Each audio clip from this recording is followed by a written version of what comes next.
제가 여러분들에게 자주 말씀드린 이야기인데, 일본이 낳은 존경받는 그리스도인들 가운데 내촌 감삼이라고 하는 분이 계십니다. 일본어로는 우찌무라 간조라고 하는 분입니다. 우리 한국인 가운데도 이분의 영향을 받은 사람들이 아주 많습니다. 독립운동가였던 함석헌 선생님도 이분의 제자였고, 또 일제강점기 때 기독교 사상가였던 김교신 선생도 이분의 제자였습니다. 또 독립운동가이면서 서울대학교 교수를 지내신 유다령 교수도 이분의 제자였습니다. 이 우찌무라 간조에게 어느 날 한 제자가 찾아와서 이런 질문을 던졌다고 합니다. 선생님, 성경에서 우리의 이성으로 믿기 어려운 기적들을 다 빼고 우리가 성경을 대할 수는 없을까요? 이렇게 질문을 던졌습니다. 그때 우찌무라 간조는 무슨 기적 말인가?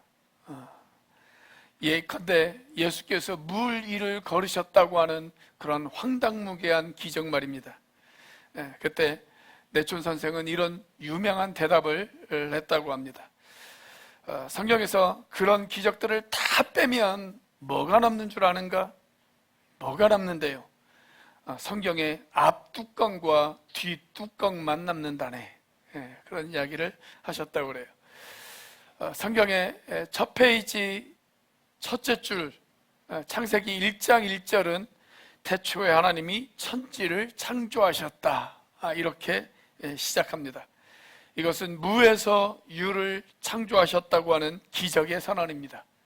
그런가 하면 성경의 마지막 페이지는 그렇다, 내가 곧 가겠다, 아멘 오십시오 주 예수님, 이렇게 끝이 납니다. 부활하시고 승천하신 주님께서 다시 이 땅에 오셔서 세상의 역사를 종결시키시고 하나님의 나라, 새 하늘나라, 새 예루살렘을 가져오시겠다라고 하는 기적의 선언으로 끝이 납니다. 이처럼 성경은 기적으로 시작해서 기적으로 끝이 납니다. 우리가 믿는 하나님은 기적의 하나님입니다.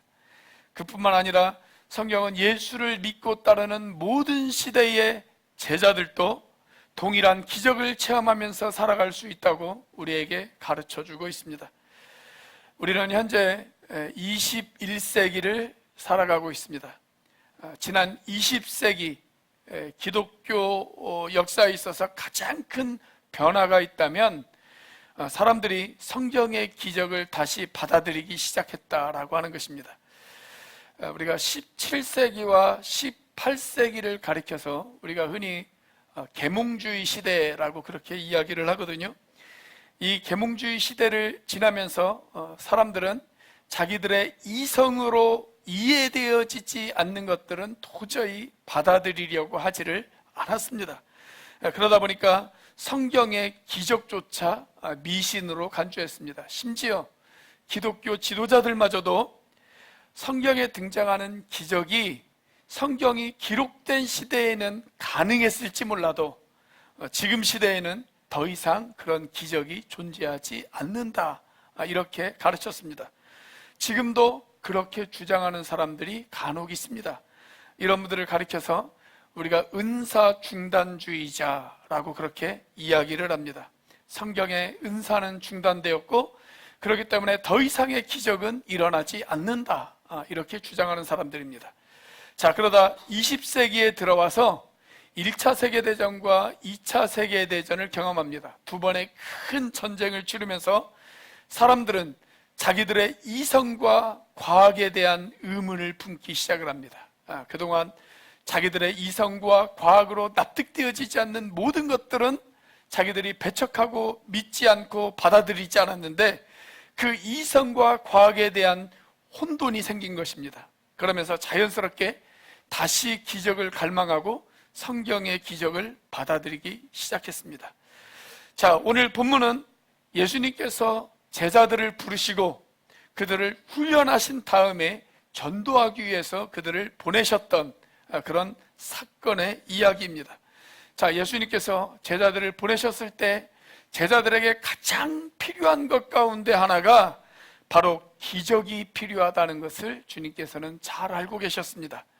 이런 기적을 통해서 우리의 VIP들의 닫혀있는 마음의 문이 열리고 또 그들이 예수 그리스도의 살아계심을 경험할 수 있기 때문에 그렇습니다.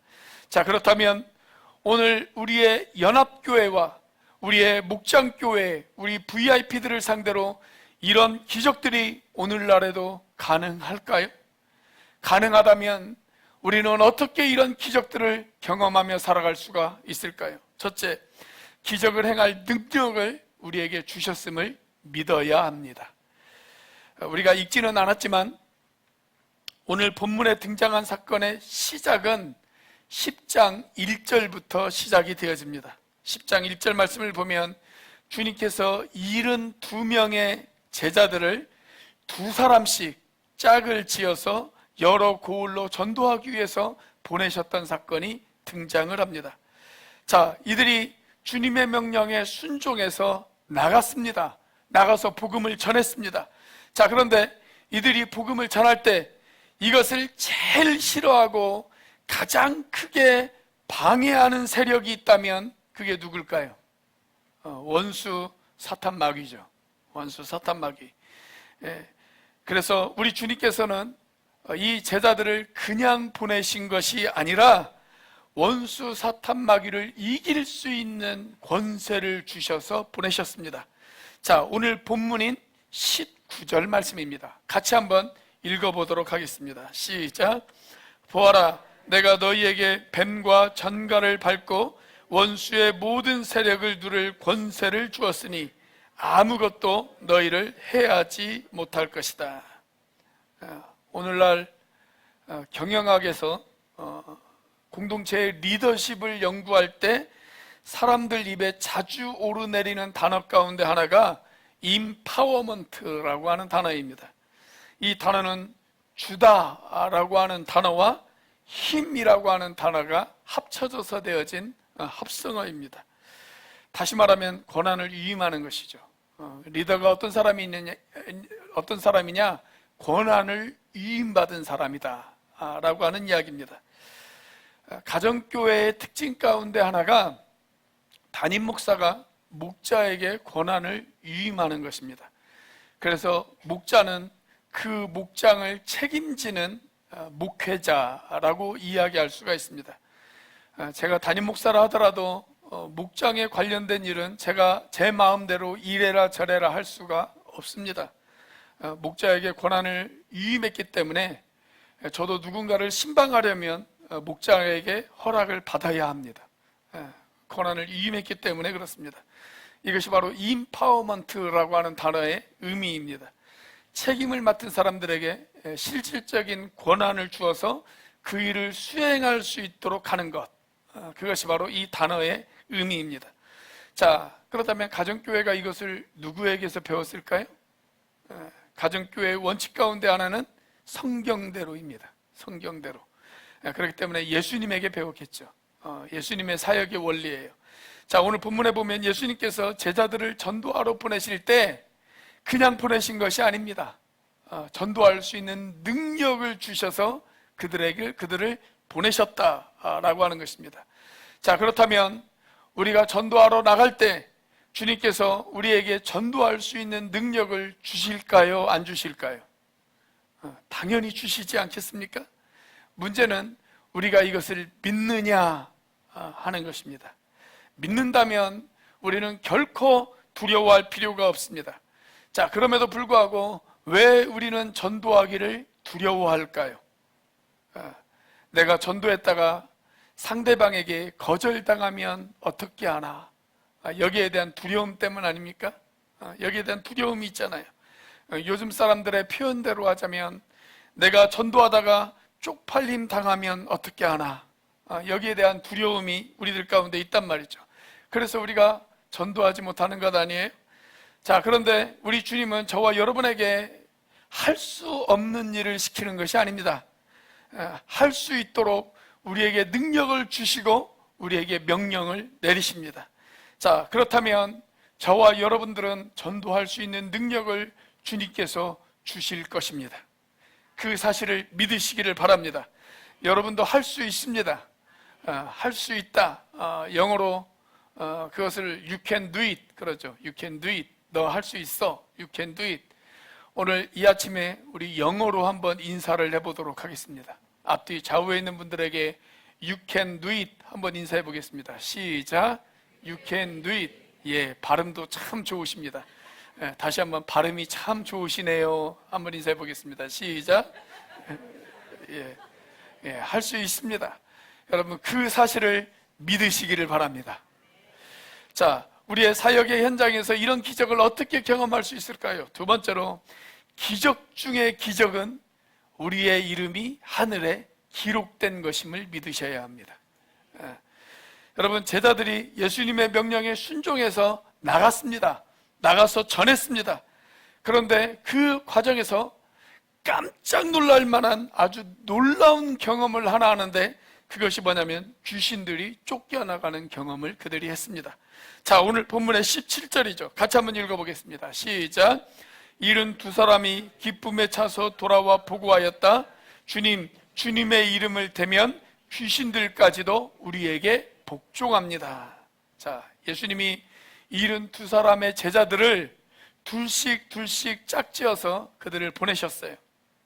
그 전에 틀림없이 예수님께서 이 72명의 제자들을 아마 훈련을 시키셨을 것입니다. 너희들 전도하다가 귀신 들린 사람을 만나거든 내 이름을 의지해서 쫓아내라.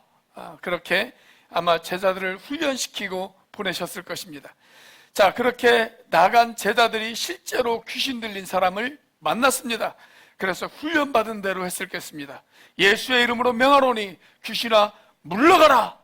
그렇게 명령했을 것입니다. 그러자 귀신 들린 사람이 입에 거품을 물고 쓰러졌습니다. 그리고 귀신이 떠나갔습니다. 그리고 그 사람이 온전하게 되어졌습니다. 그 모습을 보고 누가 제일 놀랐을까요? 귀신을 쫓아낸 제자들이 가장 놀랐을 것입니다. 가장 놀랐을 거예요. 야, 이제 진짜 되네. 정말 귀신이 떠나가네. 아마 그들이 깜짝 놀랐을 거예요. 얼마나 통쾌하고 얼마나 놀라운 경험이었을까요? 이 경험이 얼마나 인상적이었으면 제자들이 예수님에게 와서 가장 먼저 이야기하는 것이 바로 이 이야기였어요. 자, 주님, 우리가 주님의 이름을 대면 귀신까지도 쫓겨납니다. 그렇게 이야기를 합니다. 자, 그런데 제자들의 그 보고를 듣고 예수님께서 아주 뜻밖의 이야기를 하십니다. 20절 말씀입니다. 같이 한번 읽어보겠습니다. 시작. 그러나 귀신들이 너희에게 굴복한다고 해서 기뻐하지 말고 너희의 이름이 하늘에 기록된 것을 기뻐하여라. 다시 말하면 귀신이 쫓겨나고 귀신이 항복하는 것보다 더 위대한 기적이 있다. 그 기적 중에 기적이 있는데 그 기적은 바로 그들이 예수를 주로 고백했을 때 그들의 이름이 하늘에 기록되어진 것이다. 그렇게 이야기하고 계십니다. 이것이 바로 우리가 추구해야 하는 기적 중에 기적이다 라고 하는 것입니다. 여러분, 우리가 기도해서 병 고침을 받았다면 감사한 일이고 기쁜 일이죠. 그러나 그렇게 병 고침을 받았다 하더라도 병은 또 날 수 있습니다. 우리가 성경을 보면 기도해서 귀신을 쫓아냈어요. 그런데 이번에는 더 많은 귀신이 그에게 찾아왔다라고 하는 성경 말씀이 있지 않습니까?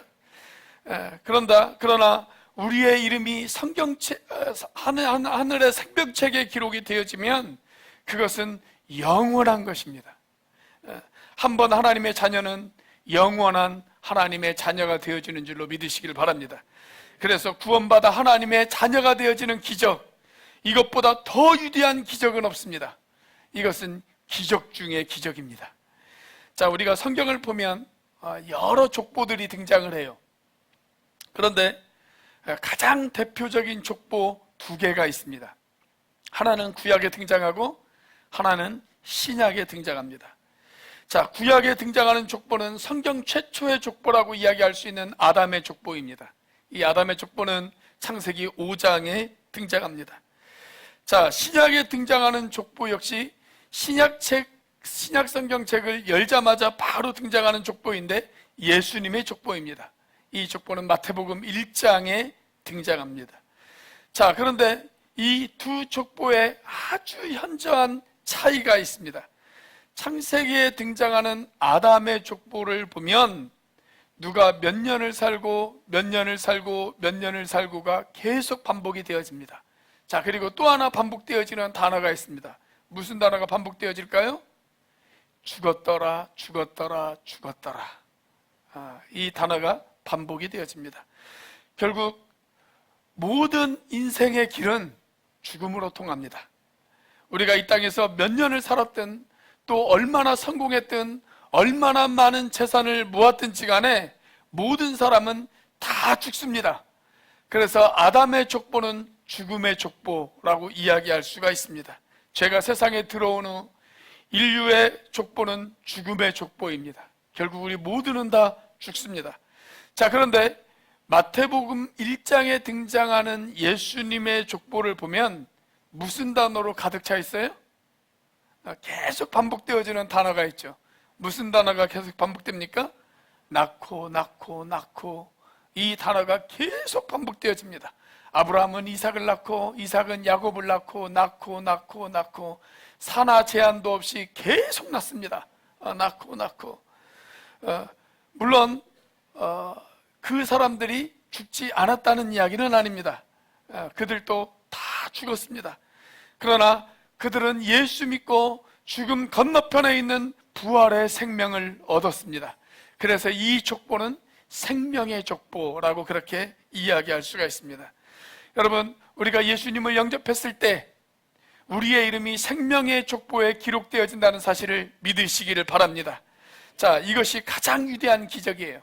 예수님께서는 이 기적을 요한복음 25장 24절에서 이렇게 선언하고 계십니다. 같이 한번 읽어보겠습니다. 시작. 내가 진정으로 진정으로 너희에게 말한다. 내 말을 듣고 또 나를 보내신 분을 믿는 사람은 영원한 생명을 가지고 있고 심판을 받지 않는다. 그는 죽음에서 생명으로 옮겨갔다.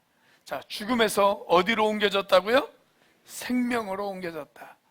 여러분, 우리가 어떤 사람에게 복음을 전했을 때 그 사람이 복음을 받아들이고 예수 그리스도를 그의 구주와 주님으로 영접했어요.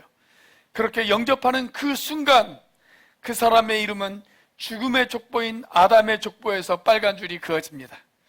그리고 생명의 족보인 예수님의 족보에 그 이름이 올라갑니다.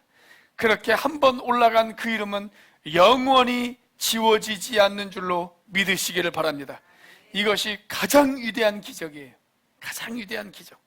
성경은 이 기적을 경험하지 못한 사람들의 비극을 이렇게 증언하고 있습니다. 자, 요한계시록 13장 8절 말씀입니다. 같이 한번 읽어보겠습니다. 시작. 그러므로 땅 위에 사는 사람 가운데서 죽임을 당한 어린 양의 생명책에 창세 때부터 이름이 기록되어 있지 않은 사람은 모두 그에게 경배할 것입니다. 여기 등장하는 그는 앞절인 7절 말씀을 보면 짐승, 곧 마귀 사탄을 이야기하고 있습니다. 그러니까 어린 양의 생명책, 즉 예수 그리스도의 생명책에 그 이름이 기록되어 있지 못한 사람은 마귀 사탄을 경배하는 사람이라고 성경은 우리에게 경고하고 있습니다. 이것은 비극 중의 비극이죠. 비극 중의 비극이에요. 자, 그러나 예수 그리스도를 주님으로 믿고 그 예수님을 전하기 위해서 복음을 증거하는 사람들, 자, 그들에 대해서는 성경이 이렇게 이야기를 하고 있습니다. 빌립보서 4장 3절 말씀을 제가 한번 읽어드리도록 하겠습니다. 복음을 전하는 일에 나와 함께 애쓴 사람들입니다. 그들의 이름은 생명책에 기록되어 있습니다. 우리가 함께 예수 믿고 함께 예배하고 함께 복음을 전하는 사람들을 귀하게 여겨야 하는 이유, 그들의 이름이 생명책에 기록되어져 있기 때문에 그렇습니다. 이것보다 위대한 기적은 없어요. 내 이름이 생명책에 기록되어져 있다. 이것보다 더 위대한 기적, 그 기적은 없다는 것입니다. 이제 더위도 조금씩 꺾여가고 있고 곧 있으면 추수의 계절이 다가오고 있습니다. 이제 슬슬 우리도 추수감사주일을 준비해야 될 시간이 다가오고 있습니다. 이번 추수감사주일에는 우리의 VIP들이 예수를 믿고 그들의 이름이 어린 양 예수 그리스도의 생명책에 기록되어지는 기적 중에 기적을 경험하는 저와 여러분들이 되었으면 좋겠습니다. 그래서 이번 추수감사주일날 우리 목장에서 적어도 한 명 이상 그들의 이름을 생명책에 기록할 수 있는 그런 기적 중에 기적을 경험하는 우리 목장이 되고 싶다, 이런 기도 제목을 여러분들이 가지시기를 주의 이름으로 축원합니다. 그 기적을 경험하시는 저와 여러분들이 되시기를 주의 이름으로 축복합니다. 자, 우리의 사역 현장에서 이런 기적 어떻게 경험할 수 있을까요? 세 번째로, 기적 중에 기적은 가라 라고 하는 명령에 순종했을 때 시작되어졌다라는 사실을 기억하셔야 합니다. 여러분, 기적 중에 기적, 우리의 이름이 생명책에 기록되어지는 기적, 그 기적은 언제 시작되어지느냐? 우리가 가라라고 하는 명령에 순종했을 때, 그때 시작이 되어집니다. 자, 예수님이 처음에 12명의 제자들을 모으셨죠. 그리고 그들을 보내셨습니다. 그들을 통해서 많은 사람들이 예수님을 알게 되었을 것입니다. 자, 그리고 나서 한 70명이 넘을 때쯤 예수님께서 그 72명의 사람들을 다시 훈련을 시키십니다. 그리고 나서 그들을 또 두 사람씩 짝을 지어서 그들을 보내셨습니다. 자, 그런데 그들을 보내실 때 예수님께서 이런 이야기를 하셨습니다. 오늘 10장, 누가복음 10장 3절 말씀입니다. 같이 한번 읽어보겠습니다. 시작. 가거라, 내가 너희를 보내는 것이 양을 이리 가운데로 보내는 것과 같다. 우리 주님은 우리가 전도하다가 어려움을 겪을 것을 잘 알고 계셨습니다. 누군가에게 반대를 받기도 하고, 누군가에게 저항을 받을 수도 있고, 핍박을 받을 수도 있고, 때로는 순교를 당할 수도 있습니다. 지금 우리나라에서 전도하다가 순교를 당하는 사람은 없죠. 그런데 불과 100여 년 전만 하더라도 이 땅에서도 전도하다가 순교를 당하는 사람들이 꽤 많이 있었습니다. 그래도 그분들이 순종했습니다. 나가서 전했습니다. 그 순종의 결과로 오늘날 저와 여러분들도 예수님을 믿어 하나님의 자녀가 되었고, 우리가 이 자리에 모여서 함께 하나님을 예배하고 함께 주님을 찬양할 수 있게 되었다는 사실을 우리가 결코 잊어서는 안 됩니다. 오늘날 우리가 순교까지는 당하지 않는다 할지라도 우리가 전도하다가 사람들에게 비웃음을 당할 수가 있어요. 사람들에게 조롱을 당할 수가 있습니다. 사람들에게 핍박을 당할 수 있습니다. 사람들에게 거절당할 수 있습니다. 그런데 그래도 가셔야 합니다. 그래도 가셔야 합니다. 그래도 전도하셔야 합니다. 자, 우리 앞뒤 좌우에 있는 분들에게 다시 한번 인사해 보겠습니다. 그래도 가셔야 합니다. 그렇게 우리가 가라 라고 하는 이 명령에 순종했을 때 기적 중에 기적은 일어난다 라고 하는 것입니다. 그런데 이 명령에 순종하지 않으면 아무 일도 일어나지 않습니다.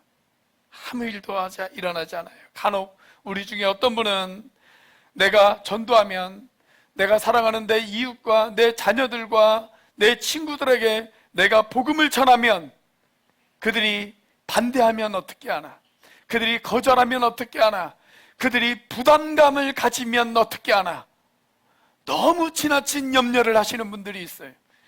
그들이 부담감을 가질까봐, 그들이 거절할까봐, 그들이 외면할까봐, 그들이 싫어할까봐, 그래서 아무것도 안 하시는 분들이 계십니다. 그런데 명심하십시오. 내가 아무것도 안 하면 결코 아무 일도 일어나지 않습니다. 우리가 순종해서 전하고 권할 때, 그때 기적이 일어날 수가 있는 거예요. 여러분, 종종 우리가 선교사님들의 간증을 들을 때가 있습니다.